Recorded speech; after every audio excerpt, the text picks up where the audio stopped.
Hello, everybody. Hey, Paul. Hey, Max. I am so excited about our guest today. He's been a friend of mine forever and ever, and I never get to see him enough. What can you say about the man who's done everyone? I mean, everything. I see him everywhere. He is a 6-time Emmy Award winner. He is 6 times. a writer, an actor, a comedian, a singer. What hasn't he done? We'll just introduce him and get into it. Who hasn't he done? Bruce VILANCH. Yay! Hey. Welcome. I haven't done the Jonas Brothers. That's about it. Oh, well, something to plan for. Something exactly. I want someone to live for. Aspirations. Aspirations. Literally. Literally. So how are you, Bruce? I'm grand. I have a question. Is the Palm Springs International Comedy Festival your sponsor, or is that actually what this show is? Well, it's part of the festival. We're producing the festival. You are producing the festival. Okay, great. And I wasn't sure. I didn't know. I've forgotten if there was one and if I'd been there. I'm very blonde lately. You know, I'm Quarantina Turner. We had a live festival and we moved it online this year because of the pandemic. We were going to cancel. Of course, like everything else. And we thought, let's not cancel. Let's be creative. We didn't want to let people down and stuff. So. Okay, well, I'm glad we cleared that up. I don't know. It wasn't a burning question. I was just, I kept seeing the logo thinking, am I missing something? I do that a lot. That's not an unusual question for the likes of me. Anyway, hi. Are you in LA? Or where are you today? I am in LA. Happy Shabbos Shavuos. This is that's right. It's the High Holy Days. A big holy day. So here I am. Right? Full of holes. So how are you doing during the quarantine? What are you are you keeping? I am, I'm streaming, Zooming, reading, writing, and falling in love all over again with porn stars long dead. I remember them from my earlier days, and it's always a fond way to pass an evening. But I'm writing. The great thing about writing is you can do it without your pants, which is one of the few occupations I'm qualified for that you can do without your pants. And so that goes on. You can continue. You can even get paid for these things. So I mean, I keep that on the down low because so many people are suffering. So many people have revenue streams that have been dried up. And, so it's I'm one of the lucky ones. I'm just really very lucky. Well, you had a musical that you were writing that was on a path. I wrote a musical, one that I've withdrawn from that was with all the Petula Clarks, and then I wrote another one on a grant, on a PPP grant from a theater, because the Democrats wrote this into the PPP thing that nonprofit arts organizations could qualify for grants if they used a portion of it for developing new things, because they didn't want to have to furlough their entire staff because there was no audience. Right. So this theater in Florida, we pitched this idea for a little 2-person musical, and it's about a guy who's a kind of a washed-up comic who's a cater waiter in New York, and his relationship breaks up, and he goes to quarantine in the attic of his parents' home in Longview, Texas.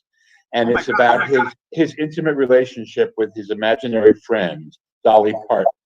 That's amazing. So it's a very funny show, and I sent it. We wrote the script. We did a Zoom reading. I sent it to Dolly, and I'm waiting to get the papal blessing. And then we can hopefully do it in the spring at Sarasota, Florida, the theater that commissioned it. Oh, that's fantastic. Yeah. So if anybody out there is a friend of Dolly's, light a fire under her, would you? Well, not too seriously, because you might burn something. I mean, it's a delicate construction, but just try and put in a word. Is this a show that could be shot? Because it sounds like the guy's in quarantine and alone. Could it be a no, it's show? Kind of it's an audience. It's an audience show. It's only 2 people. It's the guy and Dolly and a band. the band acting out some other different characters as they go up. But yeah, but it's very much a live theater thing, you know. Yeah. Very cool. Yeah. So, how did you get started writing in comedy? Well, I was a child actor. I was never, yes, I was never a child star, or we'd be having this conversation in rehab. But I was a child actor, and as I got older, I was still a child actor, but I was heavy. I had a deep voice, and I was reading opposite people who were the correct age for the parts I was up for. And so I wasn't getting cast in any of that stuff. I mean, I did commercials and things as a kid, but even that kind of went away.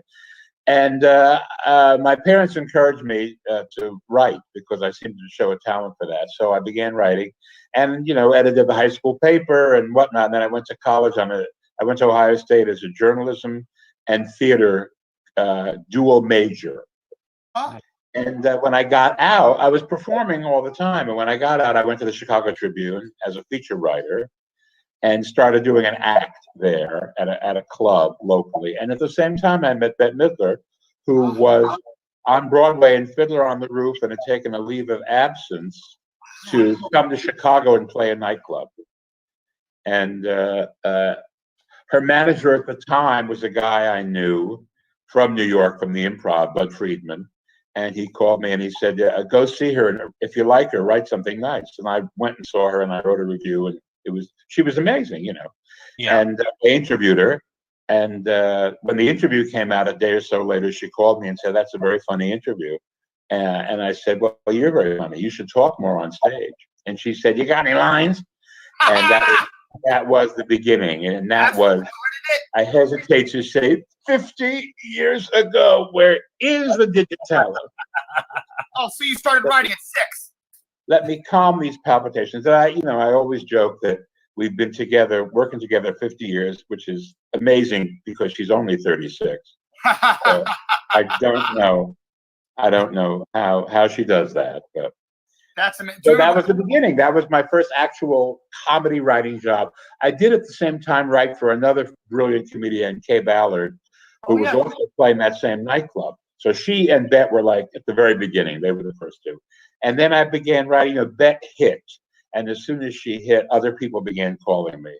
And they were all coming through town, and I was interviewing them because that was my job at the Trib. I was a showbiz writer on the feature section. And I began writing for them, and after 5 years of that, and I was touring with her on the weekends. I'd fly out to wherever she was working because she went back and quit the show. And she had a nightclub act in New York for a while, played the Tub. That was the first thing, the Continental Bars. And then a pricier nightclub, and then she recorded. And after her first album hit, she was on her way. Yeah, yeah. So that's like a real brief précis of how I became a comedy writer. And how did you wrote the Sophie Tucker stuff for her? How did that happen? I was telling her stories about Sophie Tucker. My parents, we were all big Jews, and we would go to Miami every winter, which was what the big Jews used to do. And Barbara Walters' father, who was a big Jew, named Lou Walters, had a club, the Latin Quarter in New York, which was a very famous nightclub at the time. And he also had a version of it in Miami on Palm Island. It's called the Palm Island Casino. And we went there. Sophie Tucker played there all the time. Oh, wow. So every year we would go. And she was, they would just like, they wouldn't even, my parents were very enlightened. They just thought, if I get it, I get it. Mostly it'll go over my head. And then there'll be a point in my life, suddenly I'll go, oh, I know what that means. So they said, let him find that out for himself. And so we went to see her, and she was pretty bawdy. And the thing about the jokes that Bette does, there's never a dirty word in it. There's only one joke of all the years that actually has a dirty word, a word you'd have to censor. And that was the idea that that was part of the humor of it, is that you could do it without using those words.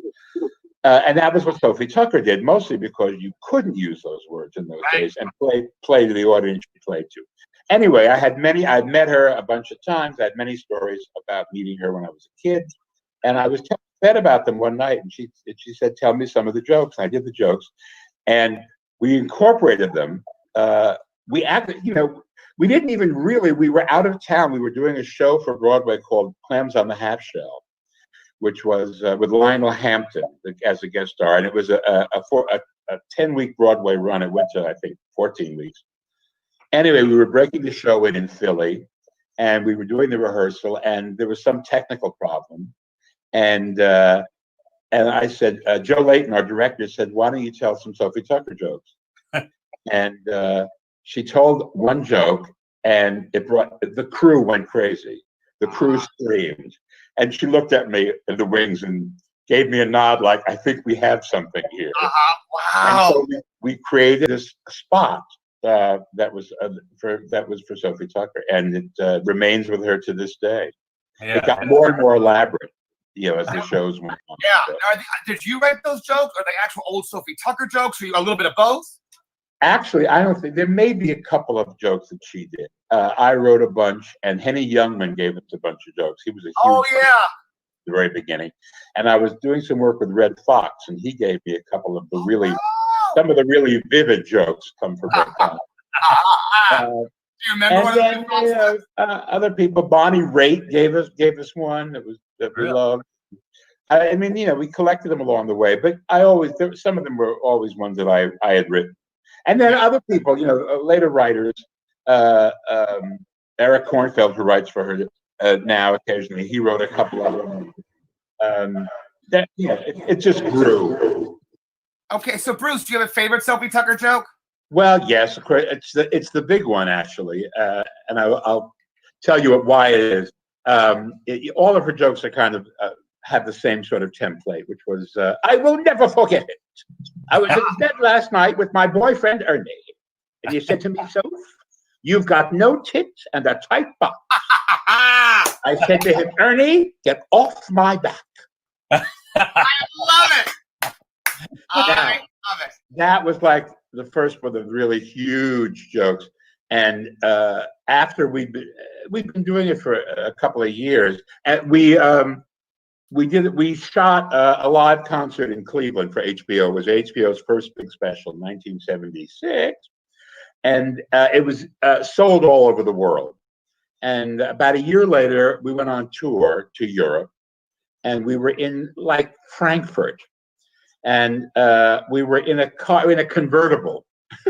This was warm, and we were being driven along, and this bus pulled up next to us at a stoplight, and the window opened, and this guy looked out of the bus and pointed at Bette and said, "Get off my back."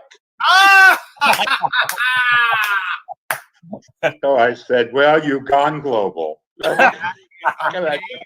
That is so there she is. Oh, here we are. Oh, This was after this was off Broadway. I was in a Spalding Gray play, an evening of Spalding Gray readings that Bette came to see. And this was the opening. The opening. There was a guest role, and I did it for a month. And she came to my first performance. Oh, that is so sweet. It's like her daughter right there. It really, doesn't it? Which means like her daughter, because they are almost identical. Right? Yeah, like her daughter right there. Yeah. And so, did you say you met Sophie Tucker several times? I did. I was a child. Yeah. Holy cow! What was she like? Do you remember anything? She was larger than life. She was gigantic, and of course, she was another big Jew, so she looked like a lot of women who my mother played cards with. I love it. So I was right at home with her, and she had a ritual after the show. Actually, the opening act for her show was Rowan and Martin, who had not yet had Laugh-In, but they were a big comedy act. Wow! But at a Sophie Tucker show, she opened the show. And then she'd bring them on to close, because she ran around to the front of the house and set up a card table and a stack of her memoirs, which she would then autograph and sell on the way out. In fact, Michael Feinstein says, the rarest book in the world is an unautographed copy of Sophie Tucker's memoirs. And so she'd be sitting there at the card table, and I would, and I would say, "Make it to Ellen." She said, "To Helen, yes." No, it's Ellen. "I heard you the first time, young man. To Helen." That's it. And then we just kind of started talking. I was going to say she then said, "Oh, kiss my tuchel and plant a tree for Israel." And then I grew up a little bit, and I came back, and I was older, and she would remember me, and we would talk a little bit more. But she told me a few stories. One point, she asked me to come backstage, and she told me a bunch of stories that were that it wound up being sort of material, for her. But wow, that's amazing. I mean, what nobody knows about her is that she had a whole bunch of hit records early on, and that she was actually noted as being a singer, because by the time we all caught up with her, it was almost towards the end, and she was like an institution, and she would just kind of come out and play that, and she hardly sang at all. She would talk all of her songs. You would hear the melody going underneath. She was fighting. Thank you so much. Thank you very much. And anything, I mean, even today, I sometimes I call Bet and I'll do like some song that's a big hit, and I'll just, if Sophie Tucker did it, All right, now we got to hear your Sophie Tucker impersonation. Well, I'm in a bad romance. Gaga, ooh la la. I'm in a bad romance. I mean, that kind of, anything she would do would be funny. Has Gaga heard that?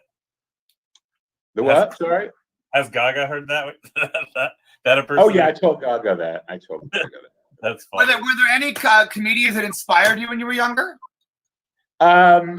Well, I liked all the fat guys. There weren't so much comedians as actors, like Jackie Gleason on television and Zero Mostel on the stage. And I loved, and then the polar opposite, Cole Porter and Noel Coward. Oh, I love Noel Coward. I mean, I was a huge fan of all of them. But then as I got older, they're like Jackie Leonard, who was like before Don Rickles was the insult king. Oh yeah. Fat Jack Leonard, and there were just a lot. I mean, I'm trying to think of when I was little. I loved Myron Cohn, another big. Oh, he's very kind of dry. Very funny, really strict. That was Sophie Tucker and Judy Garland. Yes, they made a movie together called Thoroughbreds Don't Cry. Oh, yeah. Mickey Rooney and Judy Garland at Metro in the early 40s or late 30s. And Sophie Tucker plays Judy's aunt, who runs a boarding house for jockeys. Yes. And guess what Mickey Rooney is? A jockey. Because he was reed petite and gone. And she has a couple of great moments, where they're trying to kick her out of the grandstand, and the usher says, she said he wants to move, and she says, "Young man, what do you do?" He says, "I'm the usher." "Why don't you go someplace and ush?" That's hilarious. She just any reading. I mean, she was this presence. She was this hugeness about her. So, oh my God.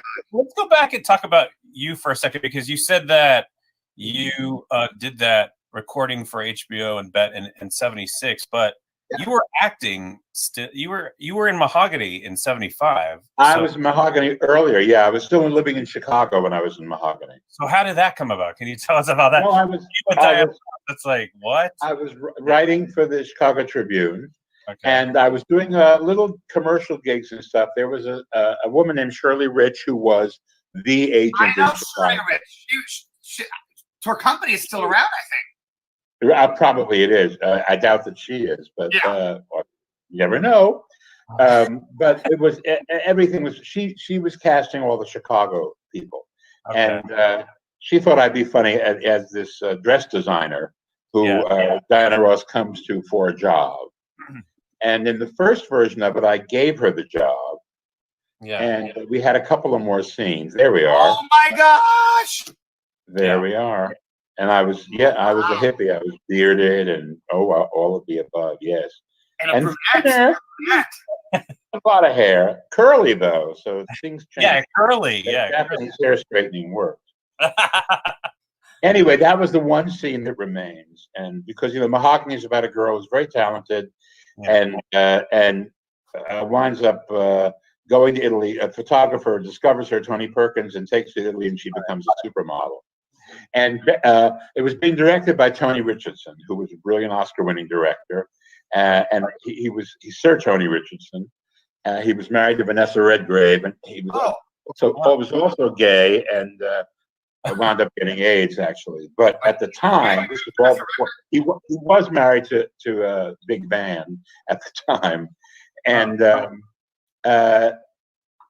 he shot about 3 days of it, and I wasn't on any of it. Well, yes, I was. Actually, we did shoot something, and he was under the mistaken assumption he was making a Tony Richardson picture, and of course he was really making a Diana Ross picture, and so they didn't. He was very difficult. He was very British, and he had spoke with one of those very thick British accents. And she couldn't understand them, He'd say, and like Maggie Smith on Speed. I'm like going to cross down here and turn around there. You just like look over there and you just that way, and it'll all be very wonderful. And she said, "Do you have any idea what he is saying?" And I said, "Oh my God, you have to have been there." I said, "I have a clue." And so Barry Gordy said, "That's it, I'm done," and he fired him and took over as director himself. Right. And so the stuff that we had shot, we decided that the movie had to get out of Chicago, that they had to get to Rome, because Chicago wasn't pretty, and so he wanted to shoot more of it in Rome. So he slashed a lot of the stuff out of the script. And one of the things that went was everything else but me not hiring her, and that's the scene that remains. Well, I think that's an important scene because it shows her ambition early on. Oh, yeah. Her talent before she got sidetracked into this model. We rewrote it on the spot, and it was written in front of us. You can see us both looking down at the table, where it's written on a piece of wrapping paper. Oh my God! Oh, and really? Then, and then I accidentally I don't sew, and they had me sewing. I think I sewed my shirt to her coat, and did you? It was kind of weird, but when she left, I kind of fell over. This was a little too comic for the thing, but so then we did a retake of it, and then that was And Barry was the first scene he ever directed. He directed a couple of movies after that, and Barry is a lot of fun. I mean, he really is. He is really. I mean, he's brilliant, and did a tremendous amount. But he was an awful lot of it. He didn't know what he was doing, the first day. So it was kind of funny. Everybody else had done more than he had. Right. Well, you got to start somewhere. But what remains through your mind when they told you that you were going to do this with Diana Ross? What were you thinking? Well, I thought, well, it's like it's like a gay wet dream. I thought, oh my God. But the funniest part of it was, she showed up and she was like, a girl and skinny and pretty, and with no makeup and all that, and she was kind of playing that character, so she wasn't all dolled up. Yeah. And then we finished on the first day that we shot. We finished, and she said, "Well, I have to go off and do a benefit." And she went into her trailer, and I was sitting talking with people. About a half an hour later, the trailer door opened, and Diana Ross walked out. The hair and the eyelashes that the birds could nest in. Oh my God! And the gown, and I mean the full Diana Ross. Wow! Oh my God, I said, where have you been hiding all day? And so then I subsequently got to where I did her Vegas act, a concert tour, a TV special, and it was always a running gag with us. Oh, in wow. fact, I'm friendly with her to this day, but years later, when somebody wrote a book called "Call Me Miss Ross," which was all about her various misbehaviors. I ran into her on a plane, and went over to her and said, "You never asked me to call you Miss Ross." And she said, "I've been meaning to talk to you about that." That's funny. She was fabulous. I mean, and it was like a kind of dream. And I thought, well, the picture was a hit, but it was not like, I mean, she didn't really have the movie career that she wanted. And partially it was her own doing, because she was nervous about being a romantic lead in things. I think she had a hard time with that. She turned down a lot of stuff. The Bodyguard was written for her and Ryan O'Neal. Wow. Written for her and Ryan O'Neal. But she really didn't. And after The Wiz, which was such a gigantic failure, I think she just kind of, moved away from it. Yeah. But when the first time I met RuPaul, which was, he had a talk show on VH1. And I was brought to do something, and he said, "You're in Mahogany, 32 minutes in." Wow. And I thought, and I went home and I played the VHS, and 32 minutes in is my scene. And I thought, ever since then, I've thought, not for nothing is he RuPaul. This guy knew what was happening from day one. Yeah. He's a very. It's hard to one smart cookie. You made. Sorry. It's hard to forget you in Mahogany. You made quite a. Well, I'm thrilled about that, but it's not just me he remembers. He knows it frame by frame. Oh, but because he's obsessed with Diana. He probably. I guess. What drag queen isn't? Right. I can tell you what happened. But I remember when I did this when I was Santa Claus. We were up there shooting, and I turned to him and I said, "The Kabuki finale." The Kabuki finale. The fashion show is all of her Kabuki-inspired dresses. Oh my gosh! And we had a good laugh at that, because this is the farthest thing from the Kabuki finale. Yeah. You were on it. What? Just not too long ago, right? Again. I was on it. I've been on it like 3 or 4 times over the seasons. I was a Santa Claus once, and then I was a comedy mentor. Right. For a few seasons, and I was a comedy. I think I was a judge once, because somebody bailed. But the comedy mentoring was weird, because at the beginning of that show, there were the fabulous drag. Here we are. There. Oh my God! I don't know who that is. There you are. That's Visage and Santino, and I'm not sure who the other lady is. I can't tell who it is. Cynthia Nixon, but I don't think I would get it with Cynthia Nixon. No, I don't think so. There's a quick lesbian joke that can be made, but I won't do it. Oh! Hiding. Excuse me. Hiding. I've lost my. Oh, I know what I was going. I've lost my train of thought. The early seasons of RuPaul's Drag Race, there were 2 kinds of drag queens. There were the ones who were gorgeous and lip synced and looked great, and there were the ones who had worked the clubs for years. And insulted people and had jokes and stuff like that. So you can't pit the beauties against you can't ask somebody whose whole thing is looking like Anne Margaret against Bianca Del Rio, who has been working in a nightclub every night of his life. So, but then what happened after a couple of seasons, and I came back to these. Yes, this is me as Carol Baskin. Oh my God! That was shot a million years ago. But it's just, I happened to watch her on Dancing with the Stars, and this is her signature move. Oh my God! You're hilarious, Bruce. Oh my God. Well, anyway, so to finish that thing off, after a few seasons, we realized that the queens watching RuPaul at home got that in order to win, you had to be everything. You had to be funny. You had to be glamorous. You had to know how to make your own clothes. You had to be able to know how to pull stuff out of a bin and create something out of nothing. And so there was the next generation of contestants were really competitive in every area. Right.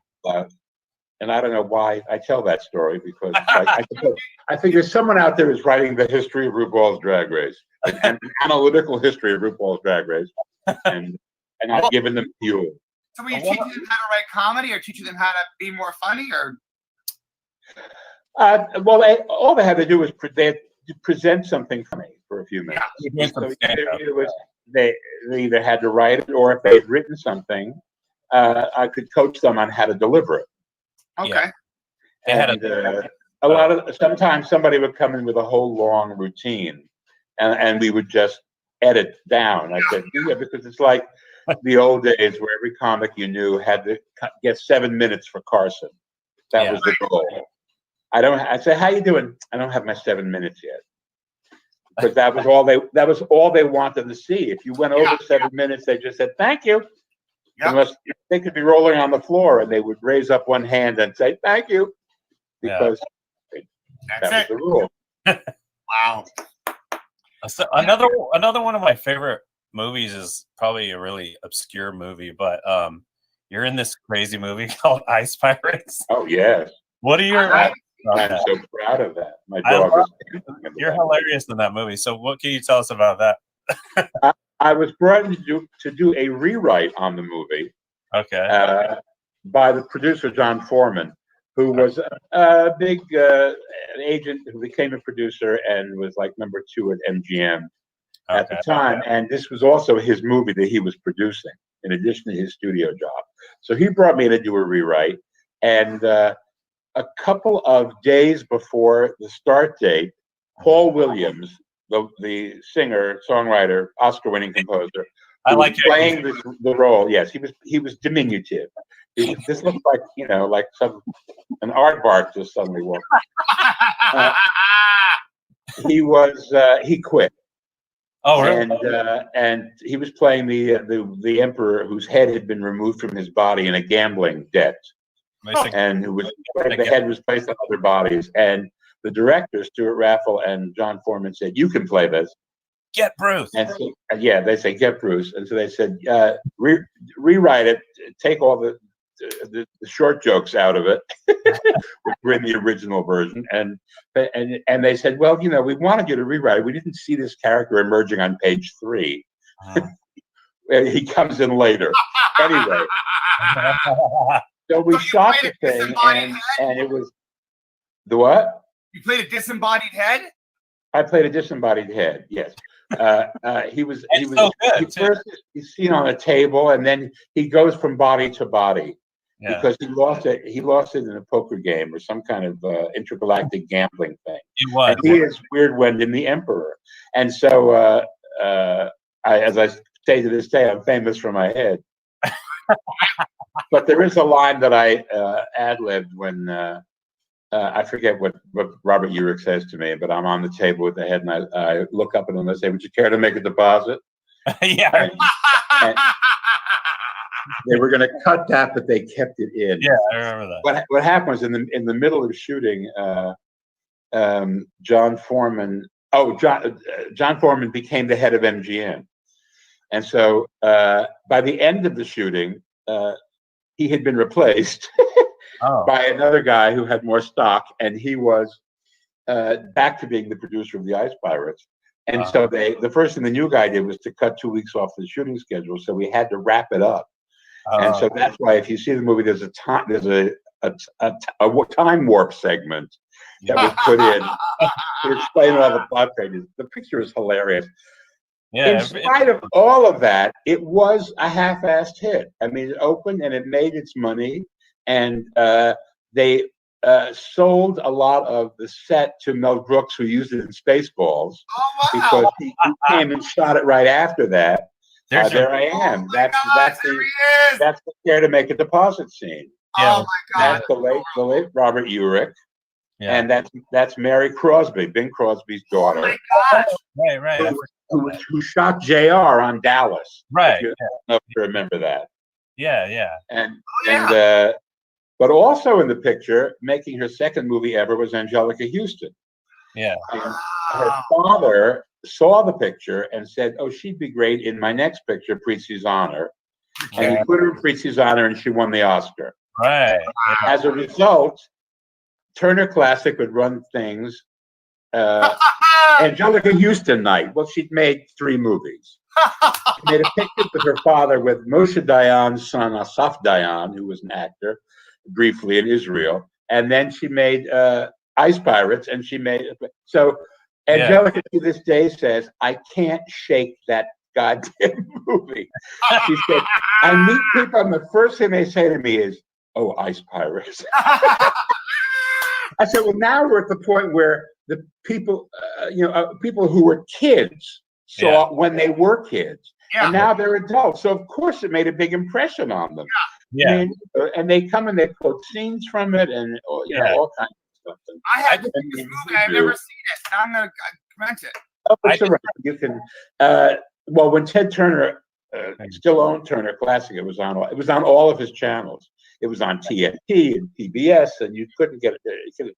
But it shows up every now and again now, and I'm sure you can get it on some streaming platform. I haven't tried, but yeah, it was played on cable all the time, and I remember watching it. Yeah, so it had over there. There's Wyndon. Yeah, but it had a weird cast. I mean, John Matuzak, who was a football player, who died tragically, was in it, and that was an excuse to bring it back at one point. God, it was a very odd and unassuming cast. We had a great time shooting it. Angelica was living with Jack Nicholson at the time, and so he would show up. He couldn't quite believe what was happening, and I think he was off. He wasn't working, so he would come over a lot. That was. Oh, really? Wow, crazy. Yeah, I want to see. Bob Urich, I've known it. He was an actor in Chicago, and we had done a couple of things, a couple of little TV things before he moved out to LA. He was discovered by Burt Reynolds in Chicago, Burt came and did a play. Burt Reynolds came to Chicago to do The Rainmaker at a summer theater, and it was the summer that he was the Playgirl centerfold that rocked the world. All of a sudden, he was the hottest thing on the planet, and there he was in Arlington Heights, Chicago, doing this play. And Bob Urich was in the play, playing his brother. And he was totally struck with him, and he got his agent to sign him and brought him out to LA, and that was the beginning of Bob's career in LA. Wow. Yeah, that movie is just hilarious. Every time it would play, I would watch it and just get a real kick out of it. But you played a disembodied head so well, so I guess you gave good head for sure. Better than the space herpy. Oh God! that was one of the monsters in the movie. The space. No, for real? Yeah. Space. There was space. Oh yeah. I can't believe you haven't seen this movie. It's like a cult classic. Now, exactly. You have a job that I am fascinated by. As a comedy writer, it sounds like fun and the most stressful thing ever, which is helping write the Academy Awards and the Tonys and writing award shows. I've done them all. I am the EGOT of award show writers. Yeah, I have to say I have done them all, and won Emmys for writing the Oscars, which is certainly meta. Yeah, right. Everybody getting the Oscars. Now, what is that process like? Do you watch all the movies and write jokes and go in, and you're writing on the fly? Well, you do watch all the movies. I mean, it used to be they gave honorary awards on the broadcast, and they stopped that because it was adding 45 minutes to the show. So, and they also found a way to make a revenue stream out of it. There's the space herb. There's some space. Oh God! Wow. Mr. Armstrong is behind the scenes. He is doing due diligence with Fast and Furious. I'd like to get one of those just for around the house. I do have. I have my head. I have one of my heads. Do you?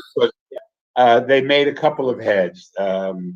One just for safety, and then another one which they used in the movie.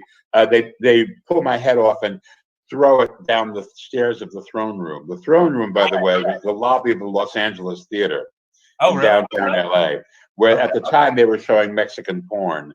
My God! It was a fabulous movie palace, and a lot of shows are shot there because it looks like a throne room. It could be anywhere. Yeah. But my throne was on the top of the grand staircase to the balcony, and the head goes bobbing down. So they had to have that head. They had to have another head just in case that head was too damaged. But to do a retake. Anyway, when it was all over, they gave me the other head, which I can't. I put it in storage. But it was created by Matthew Mungle, who is like one of the now he's one of the star makeup geniuses of all time, and this was one of his early endeavors. I can't. So I have an original Matthew Mungle. So search for it when I croak. It's somewhere in that storage facility. You need to bust it out. I just couldn't look at it. It's just like it's true. It was just it's I mean, I don't think the Romans had, well, maybe they did have busts of themselves in the house, but mostly They would avoid the streets where the it was different then because they didn't have great mirrors. So for all they knew, they looked like those busts. Right. Great conversation piece if you had it in place. Anyway, the Oscars are. So now it's basically even it's writing for the host, but what has happened is since so many of the hosts are television stars with shows on the air, they bring their dozen writers over to double dip, and they don't know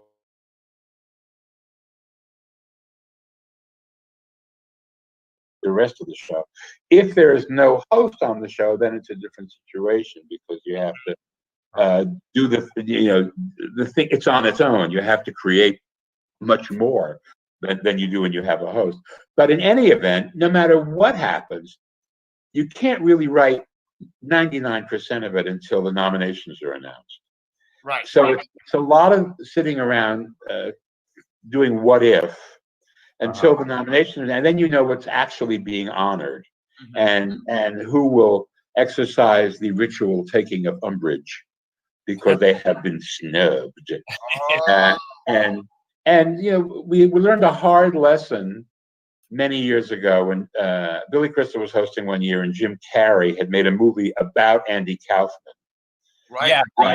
Called The Man in the Moon. And we couldn't imagine that he wouldn't get nominated for that. And so we came up with all these things, and we were going to get him involved, and he was going to come on as that character that Andy Kaufman played.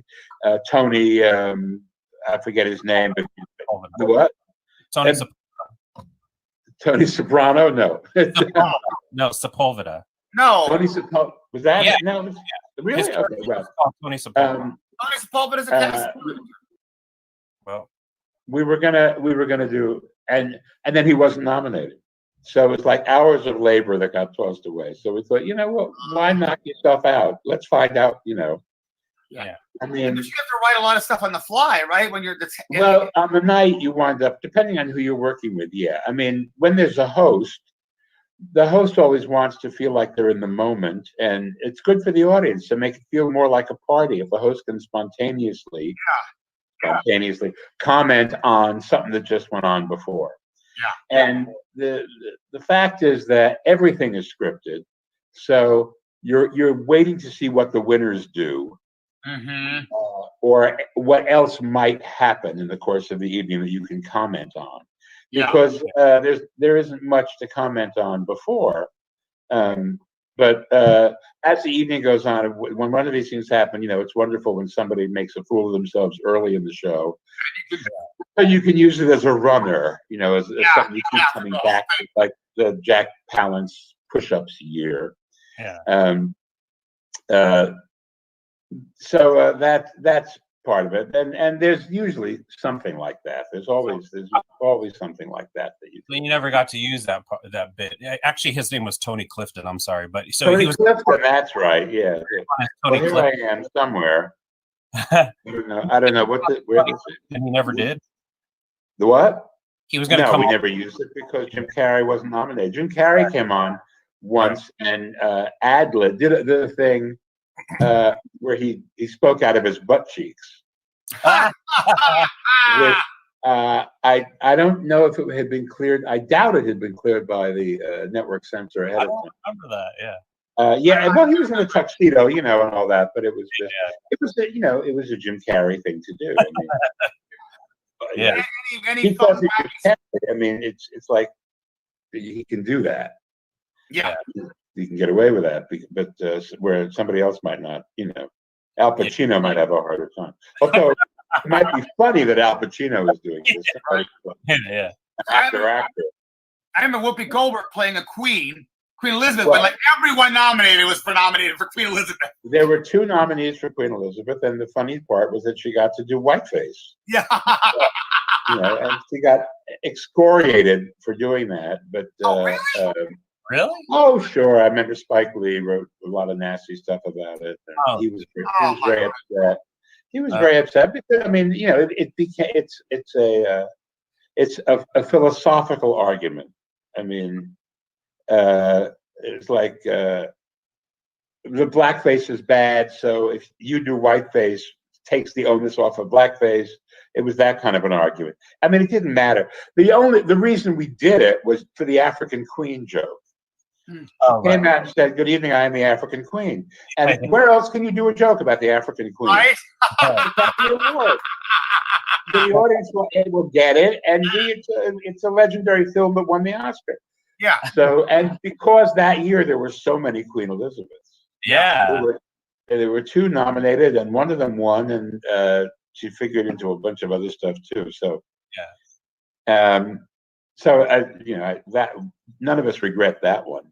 We regret dancing in blackface years later, but that's another story. Yeah. Any crazy stories of things that happened backstage at the Academy Awards one year? Well, I'm trying to think of what. Well, I mean, a lot of the stuff about having to do jokes and things. I mean, there was the year that Michael Moore won for documentary, and he made a speech, an anti-war speech, because we had just gone to invade Iraq, I think, and people began booing, and some of the stagehands began booing. Really? Yeah, and he finished, and there was a commercial, and during the commercial, Steve Martin was the host, and we said, "Well, we got to do something about that," and so we had this hurried consultation, and that year we had aside from John Max, who does it a lot, Rita Rudner was a writer on the show, and Dave Barry, the newspaper columnist, was a writer on the show, and we were all throwing jokes at each other, and the guy Andy, who created Monk, was a writer on the show. So there we were all throwing jokes at each other, and so Steve came out after the commercial and said, "It's so lovely backstage. The Teamsters are helping Michael Moore into the trunk of his car." Oh, I remember that. I totally remember that joke. Oh, wow. It was great. It was a genuine collaboration. Yeah, I was on the floor when you said that joke. It was the best. It was the best. Yeah. But, I mean, little things happen. I mean, there's nothing. That's what I haven't thought about. It's nothing too terribly crazy. There's something that I love, a moment that I love, which is not like, a side splitter, but it just to me was perfect thing about Hollywood. Sophia Loren was on the show, and she was sitting in the green room, and Sophia speaks English perfectly, but only if she feels like it. And if she's with people she doesn't feel like talking to, she suddenly always has her son next to her, Eduardo, and he translates for her. She knows very well what they're saying, but I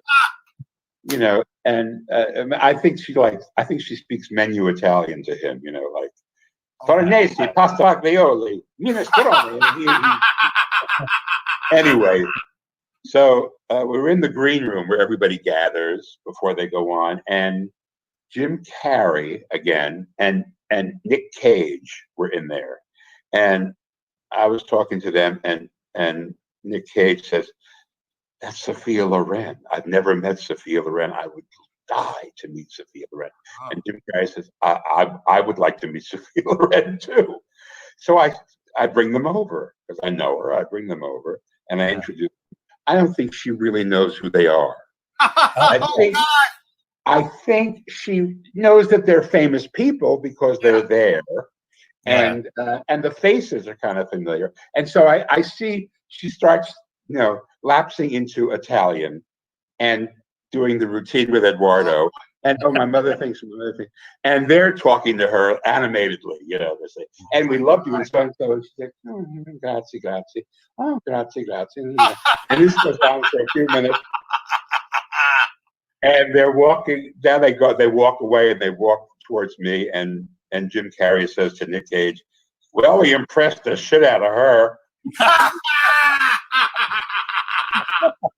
Oh my God!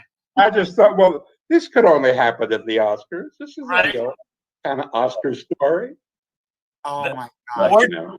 Yeah, that's a great story. So where do you keep your Emmys for writing that? I keep 2 of them in the house. They are bookends on either end of an award shelf that the assistant put up, which is full of mostly lucite stuff for fundraisers I've done. You know, when you do a lot of fundraisers, they give you an award and then they say, and how many tickets would you like your table to sell? Oh, wow. Always, you know, with that, the joke always is, we'd like you to give you this award, and what would you like to sing? So, you know, I've stopped doing these because I have a shelf full of these of lucite from all of these charities, and it's all nice. I'm glad I did it. Sure. But the Emmys are on either side of that, 2 of the Emmys. And then the other 4, actually, I gave away. I gave one to my mother, one to my grandmother, one to my agent, and one to my accountant, who was particularly happy to have one. And since my mother and my grandmother both died, I gave them to other people in other people who meant a lot to me, who I was been working with. I had a manager. So I only kept 2 of them. Not like Edith Head. You know, you'd walk into her place and we'd have 75 Oscars behind it. And that was, she told me, she did that because to intimidate producers and directors who would come in and say, I don't like the color that she's wearing. And they'd say, oh, really? And she'd look at all the Oscars behind her. See if I can come up with another one. A very subtle message from Edith.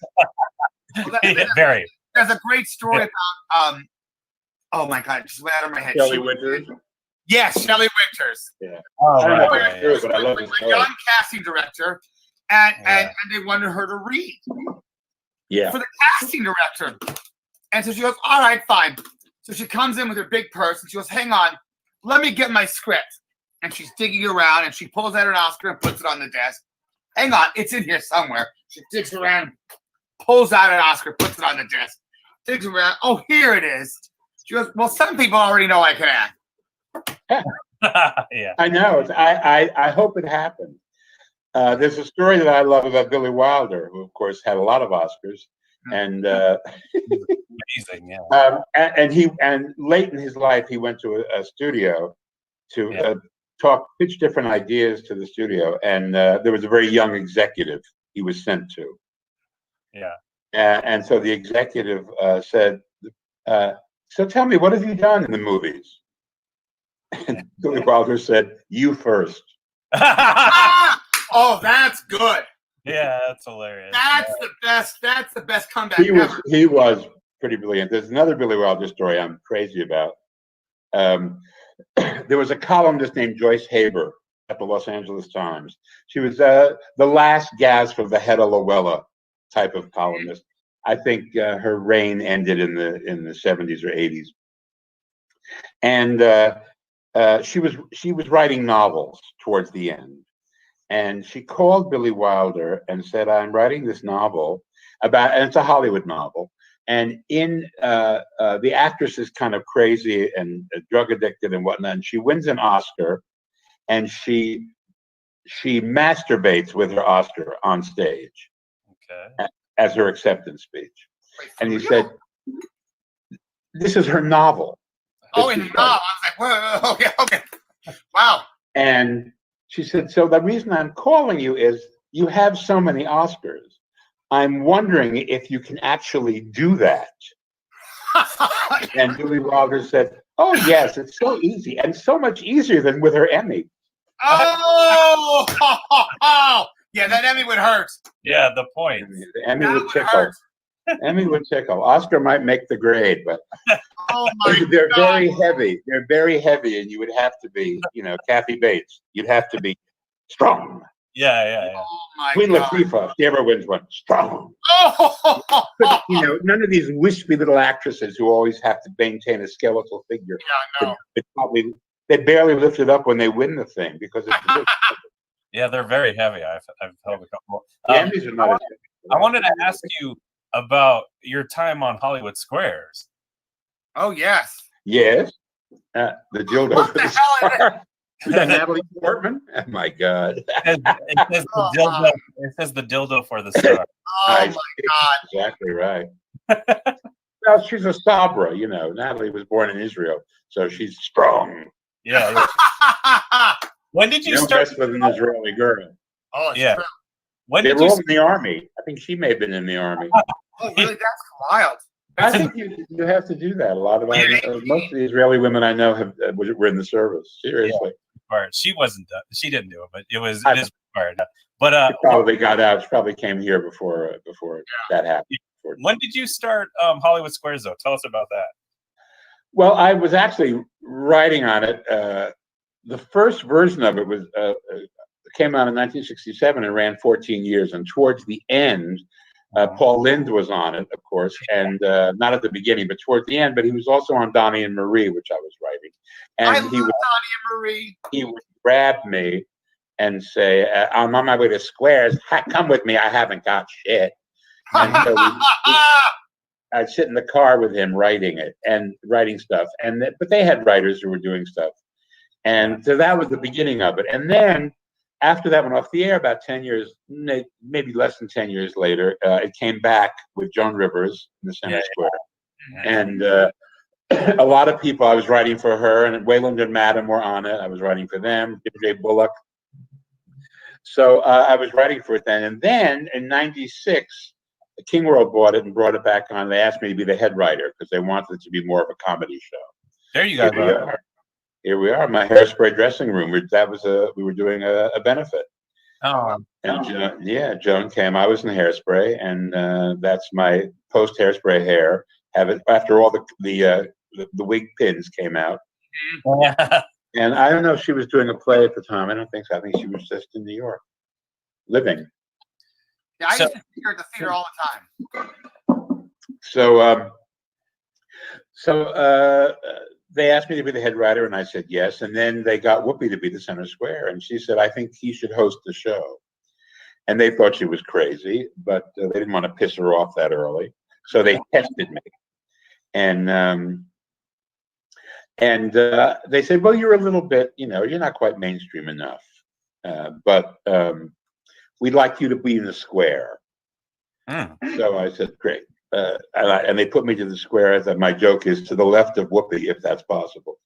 And I was in the Square for like 6 years. We did it. Yeah. And I wasn't on every show, but I was, Yeah. The key to that thing was regulars. There were people who you knew would be funny. Right. Gilbert Gottfried, Caroline Ray. Right. There were people who you knew would be funny, and then you could bring in ringers who would or would not be funny. Right. So it was a great time, and I miss it. Not as much as my accountant misses it, but I miss it. One good story from there? One good story from with Whoopi or Joan from there? Not anything? Wow. God, I used to tell a story, which was actually, we used to do Pantless Fridays. No way. Oh, yeah, we did. I mean, that's why I'm so at ease doing virtual Zooming, because I never had to wear pants. Are you do Pantless Fridays, and because we would shoot the show, we shot it a week in a day. We do 5 shows. We'd start in the morning and do 3 shows, and then have lunch and a lot of wine and do the last 2 shows. And the last 2 shows, it would air chronologically, so they would be the Thursday and Friday shows as they would come up on the air. So the Friday show was the loosest of all. So we made that Pantless Fridays. You could sit in your square without your pants and do the show. And it was great fun, but they killed it because it was the era of big ass quiz shows. Who Wants to Be a Millionaire was the #1 show on prime time.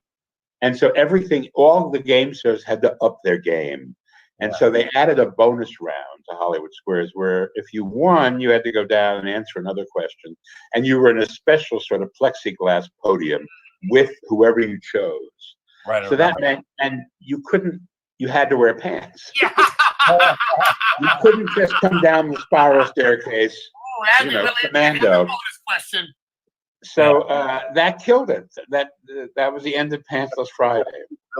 Tom always had to wear pants because he was naked.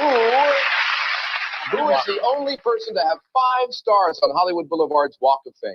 5 stars. Charlie Sheen. Topping Warren Beatty's old record.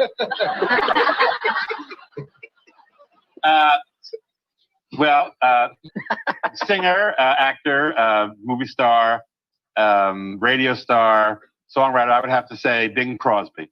Bing Crosby.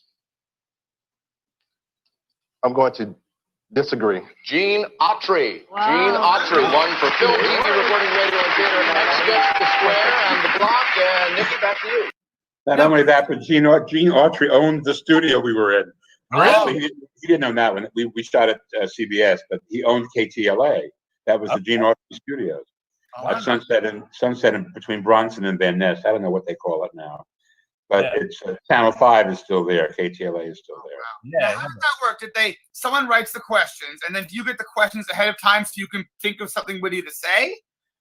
Well, yeah, somebody wrote the questions. There was a staff, and then I, as the head writer, and the other writers wrote jokes that we could use, and then we would decide who we were going to give jokes to for each of these things, who was going to get what question. The producers actually would decide that, and so when the stars came in, they knew the questions they were going to get. They didn't know the answers.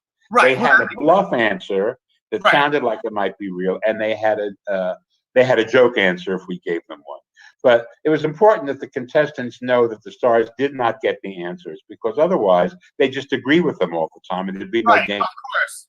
Yeah. And so, but, a lot of the things. First of all, a lot of things people could know the answers to, and a lot of those things there was no real answer. Like any question that started with, according to Dr. Joyce Brothers, well, that had no answer. Right. Because it was whatever Joyce felt. Yeah. So you'd have to go with a hunch. Right. So it evened out, over the game, over the 9 and all that kind of. Yeah, but there were jokes. What they didn't call algorithms then, but they do now. Right. Yeah, but everybody had a joke written for them. Or would some people just come up with their own stuff off the top of their heads? There were ad libs.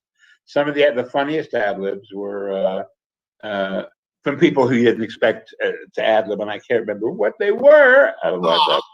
I'm sure Gilbert Godfrey would say ad libs, huh? Well, Gilbert always had jokes. I mean, Gilbert. Yeah. But they're. I mean, I can't remember, to tell you the truth. It had been a while. Well, you were talking about Hairspray a minute ago, and we have a clip. I want to show it before we go. This is pretty amazing. I saw you in the do Hairspray at Pantages in Hollywood, and it was fantastic. So I think we can roll that clip if we have. Oh.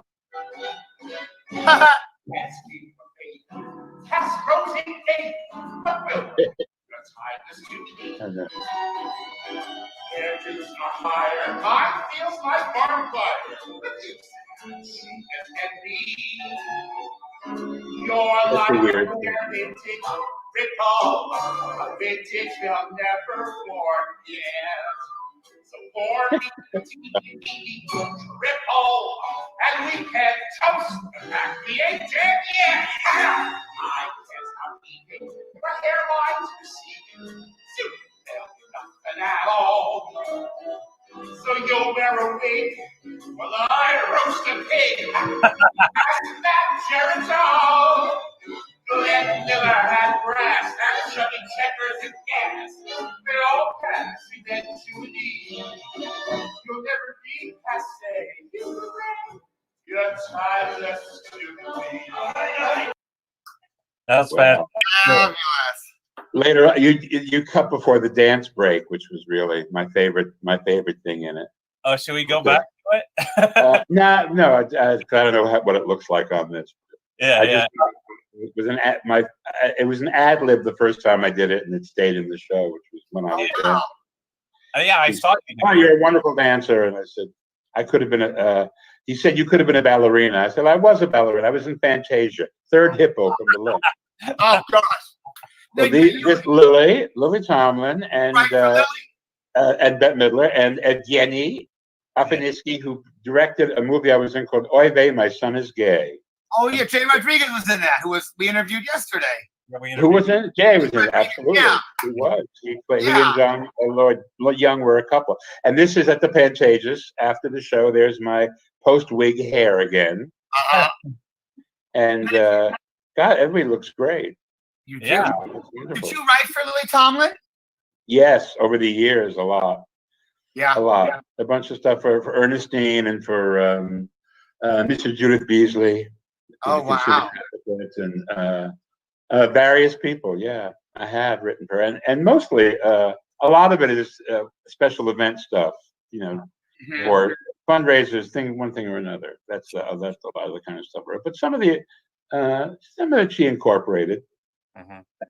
Well, You know, and for so many people, do you collaborate or do you just you know the characters, so you come up with jokes? You always wind up collaborating. I mean, it starts out with it. They tell you what they need, Right? And you write it, and then you sit down with them and you rewrite it with them, and you know they add this up and do it, and then when they actually get on their feet and do it, they embroider.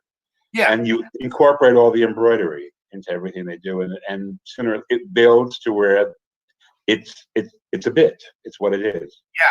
Now you wrote for Robin Williams, which has got to be, he's like an improv guy. Was particularly, yeah. I joke in the movie that I would just throw it into the cage. I would write it, you know, say something. Jesse Helms, I'd write some stuff and throw it in the cage, and then we would get together and we would fluff it up and do it. And Robin would work a lot. People would say, is that all spontaneous? And I would say, it is the first time. He would get up every night at the Comedy Store and embroider. Start with a hunk, and it would become a bigger hunk. This is us at the Kennedy Center. That's fabulous. I forget what for. They were probably honoring a Whoopi. I think that may have been the year they honored Whoopi. When I was on the show, I've written that Mark Twain Prize a few years. And I think it was either had to be Whoopi or Billy, because Robin was on both of those. Yeah. And you wrote for Elizabeth Taylor. What did Elizabeth Taylor do that you wrote? We did well, she did a lot of AIDS benefits. I wrote for a lot of AIDS benefits. But the one thing that is on camera is her 65th birthday party. We sold to ABC as a benefit for her foundation. So the Pantages was sold out with people paying tickets. And then we produced a show out of the money that ABC gave us, and it was a special. And she was there. And I think, I'm trying to think if she spoke or if she didn't speak, but I worked behind the scenes with her for quite a while on that. How was But she? then I wrote for a lot of times when she would get up and speak at benefits and things. Yeah. It was not like she did Elizabeth in concert. Hey, hello, Cleveland. Yeah, right. How was she to work? I heard she was very sweet to work with. She was very fabulous. Oh, she was wonderful. She was hysterical. Had a tremendous sense of humor about herself. And I remember one year on the Oscars, Billy was hosting it, and Al Pacino was nominated for the 7th time. And it was the year he won for Scent of a Woman. And we thought he would win. And so, Elizabeth had been married 7 times. Yeah. And so we had a joke saying, Al was coming out to present another award. And Billy's intro was going to be, the next man has heard another man's name cried out at night more times than anyone except Larry Fortensky, who was Elizabeth's last husband. Right. And we all thought it was fabulous and all that. And Gil Cates was producing it, and he said, it's hysterical. I think you better call Elizabeth and clear it with her before, just to make sure, because you don't want to piss her off. Yeah. So I called her and I told her the joke, and there was this pause, and she went, "Who's Larry Fortensky?" Oh, that's awesome. Oh my God, that is hilarious. She had a great sense of humor about herself, and and she was a lot of fun. And she was, I think, I didn't know her before Rock Hudson. I mean, I met her with the first Commitment to Life show, and she was sober at that point, so I didn't know her in any of the earlier incarnations. Yeah. But I think that getting sober and taking on AIDS as a mission changed her a lot. I think that she got to be a lot less, hard to say less self-involved, because she was the biggest star in the world. She was. But yeah, but it was I think that probably changed her. I mean, from what I hear about people who talk about her from before, I mean, everybody loved her because she was terrific. Yeah. But I'm sure that she was, at certain points in her life, a monster because it's hard not to be when you're that big. Oh yeah. And when it all happens to you when you're very young, Right. and it's the only life you know. Right. So, She became a star as a child. yeah, I mean, look, you don't have 7 husbands without being a little difficult, I suppose. Not the basic. You could marry one of them twice, so Right? Oh my God! Is there any particular person who's your favorite person to write for? yeah, if I don't say Bette Midler, I'm a schmuck. You're in trouble, right? I mean, and she's amazing. I mean, what better? Is she calling It's calling. to tell us that we're out of time? 'Cause I Yeah, have you're in the to go now. Well, Bruce, It's been thank you fun. so much. This has been fabulous. All right, we got to finish up with your favorite joke. We always finish with a favorite joke. Well, that was the one. I mean, Oh, no, but I'll tell you a clean one. All right. I'll tell you one that you can. All right. So this woman has this dog, and she loves this dog. And she goes. There's a movie she wants to see, and she goes with her dog. And the dog is not a service animal; it's just a dog. Mm-hmm. But it's like a German Shepherd. She goes to the movies, and she says, 2, please. And he says, "Who's the other one?" She says, "My dog." Says, "I'm sorry, you can't bring the dog in." She says, "Oh, this dog goes with me everywhere. I mean, you have to. This dog is a service. No, but it goes with. I have to." And it's a line forming, and she's beginning to plead. And the manager comes over and says, "Sell her the ticket." And so the guy sells her the ticket, and the auditorium is packed. They have to split up. So she sits in the back. The dog trots down to the front, and she sits in the back. And the picture starts. And they're watching the picture, and the dog is laughing. And the dog is applauding, and the dog is crying at the end, and cheering, and just woofing and cheering and all that kind of stuff. And comes back up there, and the manager has been standing in the back watching this. And he says, "Madam, I owe you an apology. I was watching this dog watch the movie. And he laughed at the funny parts, and he cried at the sad parts, and he applauded at the end, and he thoroughly enjoyed the movie." She said, "I know, it's amazing because he hated the book." That is fantastic. I love it. That's hilarious. Oh my God. Well, it's been so fun hanging out with you. Bruce, thank you I so go much. now. So much All fun. right. All Yeah. right. Take I'm going to care. see you later at the Bye. festival. Mwah. See you at the Palm Springs Festival. Bye. Thank you.